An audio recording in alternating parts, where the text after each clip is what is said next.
1 साल बीत चुका था। ढोलकपुर वापस शांत था। गांव के लोग फिर से खुशी से जीने लगे थे।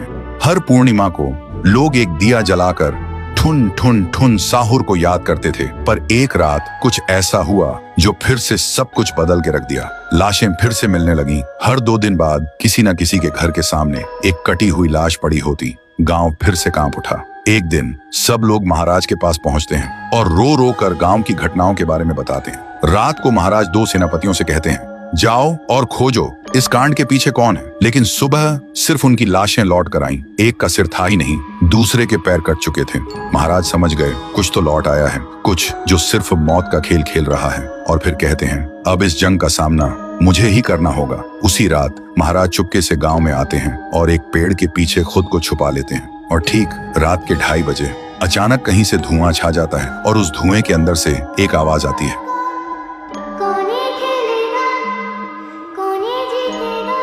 और फिर धुएं के बीच से निकलती है एक गुड़िया, गोल आंखें, एक बेजान सी मुस्कान, लेकिन चेहरा मौत का पैगाम।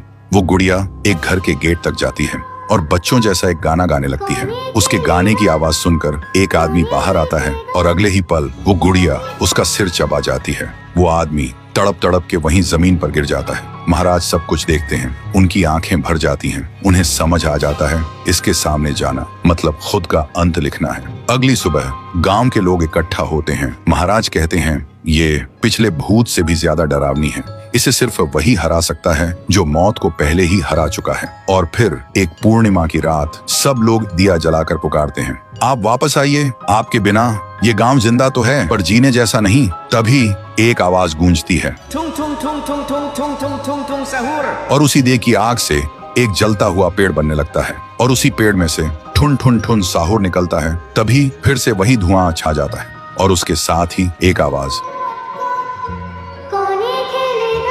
सब लोग घुटनों के बल गिर जाते हैं और कांपती आवाज में बोलते हैं, हमें बचाइए, वो आ गई है। ठुन ठुन ठुन साहुर एक जोरदार जंप करता है और सीधा उस धुएं में घुस जाता है और शुरू होती है एक आखिरी जंग। ठुन ठुन ठुन साहुर और गुड़िया की। जमीन कांपने लगती है, आसमान से बिजली गिरती है और जब धुआं हटता है तो दिखाई देता है गुड़िया बिखर चुकी थी। हाथ अलग, सिर अलग, पैर अलग। और तब से गांव में फिर से एक नई सुबह हुई। महाराज मुस्कुराए, गांव वाले जीने लगे और उस दिन के बाद ठुन ठुन ठुन साहुर सिर्फ एक भूत नहीं रहा, गांव का रक्षक बन गया। लेकिन उसी रात कुछ ऐसा हुआ जो किसी को भी पता नहीं चला। गुड़िया का सिर, हाथ, पैर अपने आप जुड़ने लगे थे और फिर वो वहां से चली गई। तो दोस्तों, अगर आप देखना चाहते हैं पीहू वर्सेस गुड़िया तो इस वीडियो को 1 लाख लाइक्स तक पहुंचा दो।